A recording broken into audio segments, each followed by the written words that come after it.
Nostalgia.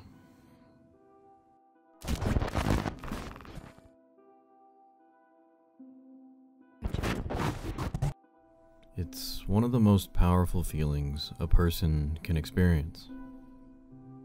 It's that sudden flood of warmth when a familiar sound, scent, or fleeting image pulls you back to a time that feels safer, simpler, or more meaningful than the present.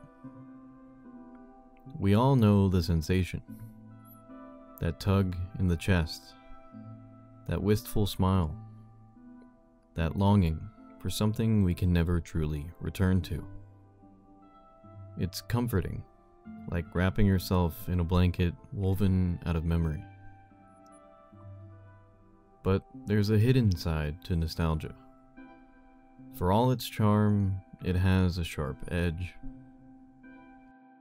The more you indulge in it, the more it can quietly erode your ability to live in the present. Nostalgia has become more than just a passing feeling. It's turned into an entire aesthetic, a lifestyle, even a market. And while dipping into the past can feel good, clinging to it can distort your perception of the present and trap you in cycles of longing. In short, nostalgia can ruin your life.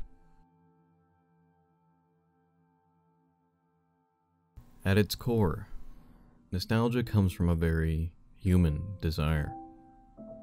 The longing for home, for comfort, for a time when things felt whole. The very word comes from Greek roots, meaning homecoming and pain. It's literally the ache of wanting to return to a place that doesn't exist anymore.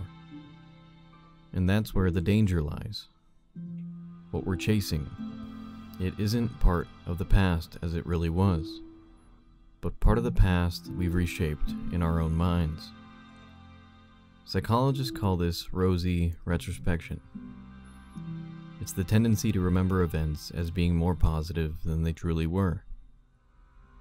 Our minds edit the past, trimming away boredom, fear, and sadness, leaving behind only the golden fragments. That elementary school hallway wasn't always bathed in sunlight. It was also the site of embarrassment, frustration, and the restlessness of growing up. Those parts normally fade in memory, leaving us with the illusion of perfection.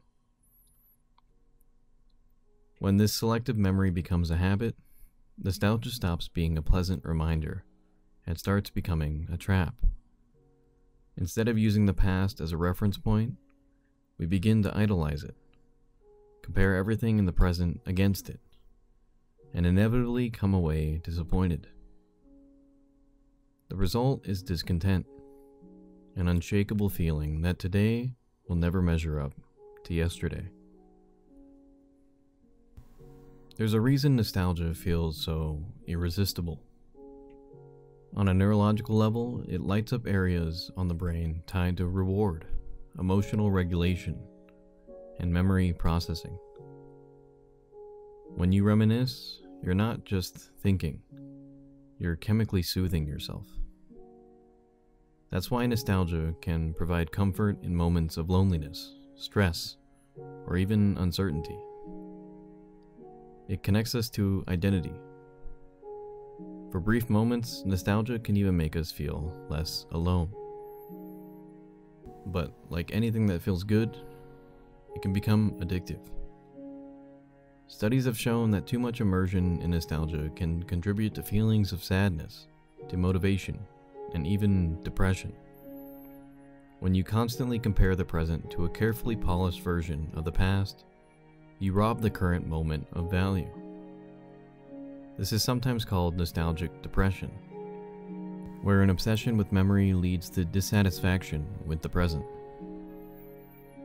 Even worse, nostalgia isn't always comforting. For people who carry trauma or difficult memories, it can become destabilizing. A song or photograph can transport you back not to a happy moment, but to a place you worked hard to leave behind. What's supposed to be a balm can become a trigger, opening wounds that seem long closed. Nostalgia has two sides. It's both a source of comfort and potential cause of harm. And the line between those two states is thinner than we'd like to admit. What makes this problem even more complicated is the way nostalgia has been amplified in the modern world. Memory is no longer something that fades naturally over time. Technology constantly resurrects it for us. Social media apps dig into your archives, serving up pictures from 5 or 10 years ago. Streaming services recommend playlists labeled throwbacks. Entire online communities revolve around sharing images, aesthetics, and fragments of early digital culture. This constant resurfacing creates what some call anticipatory nostalgia, the sense of longing for something even as it's happening, because you're already aware of how it will one day become a memory. Every present moment is haunted by its future place in the archive. Instead of living in the now, we are curating it for later, crafting moments less for experience and more for remembrance. It also becomes commodified. Companies sell products not for their usefulness, but for the feelings they evoke. Clothing brands resurrect old designs, not because they're practical, but because they remind us of a time we think we loved more. The past gets packaged, marketed, and sold back to us. What should be personal becomes performative, a cycle that feeds on itself endlessly. The irony is that the more we immerse ourselves in these curated pasts, the more alienated we often feel from the actual present. We can't help but compare today's uncertain and imperfect reality with yesterday's filtered and polished fragments.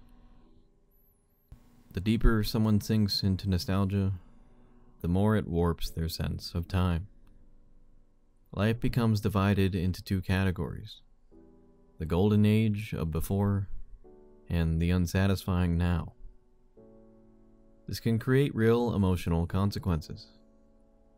When today never measures up, we stop looking forward to tomorrow. Motivation dwindles, creativity stifles. The present becomes a limbo we endure rather than a place we inhabit. In some cases, nostalgia even gets weaponized. Politicians and marketers alike use it as a tool to sell visions of the past that never truly existed. Calls to return to tradition, or making things like they used to be. These appeal to that longing in all of us, even though those idolized pasts are often selective and exclusionary. What we think of a universal memory is usually the memory of a privileged few. The more we surrender to this trap, the more life slips through our fingers. Nostalgia convinces us that the best has already happened, leaving us unprepared to build something better in the present.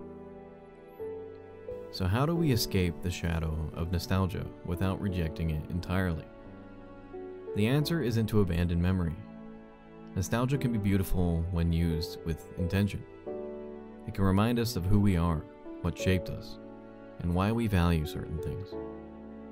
It can inspire creativity and provide comfort in moments of pain. But the key is balance. Instead of clinging to nostalgia as a crutch, we can use it as a tool. Let memories inform your sense of identity, but don't let them dictate your future. Practice mindful remembrance. Acknowledge the sweetness of what once was, but always bring yourself back to the present moment. If you find yourself spiraling into comparison, remind yourself that the past was never as perfect as it feels now. The best way to honor nostalgia isn't by trying to relive the old days, but by creating new ones worth remembering. Every moment you experience now will one day become a memory. The question is whether you want to spend those moments fully alive or half present, chasing echoes of a time that's long gone. Because in the end, nostalgia will always be a double-edged sword. It can warm you, or it can wound you. It can inspire, or it can trap. The choice comes down to whether you treat the past as a place to visit, or a place to live.